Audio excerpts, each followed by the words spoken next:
പത്രോസ് തന്റെ ലേഖനത്തിൽ എഴുതുമ്പോൾ പറയാണ്, നോട്ട് റിവൈലിംഗ് ഫോർ റിവൈലിംഗ്, പകരത്തിന് പകരം ചെയ്യാതെ, ദോഷം ചെയ്യാതെ, അനുഗ്രഹം അവകാശമാക്കാൻ വിളിക്കപ്പെട്ടവരാകയാൽ നിങ്ങൾ അനുഗ്രഹിക്കുന്നവരായി തീരും. ഇന്ന് ഞാൻ വീണ്ടും എടുത്തു പറയാം, ഹൃദയത്തിനകത്തുനിന്ന് ആ കയ്പിന്റെ വേര്, ആ കാട്ടത്തി മരത്തോട് യേശുവിന്റെ നാമത്തിൽ ആ മരമായി, വേര് മാത്രമല്ല, ഇപ്പം വലിയ മരമായിരിക്കും ആ കയ്പിന്റെ.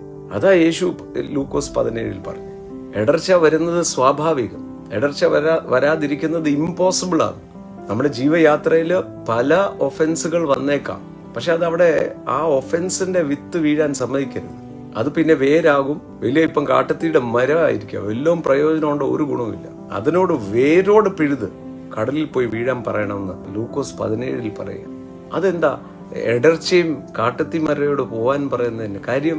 ഇത് ഉള്ളിടത്തോളം കാലം ദൈവം ഒരുക്കി വെച്ചിരിക്കുന്ന കാണത്തില്ല, മനുഷ്യരിലാകും ശ്രദ്ധ. പിശാചിന്റെ തന്ത്രവും അത് തന്നെയാണ്.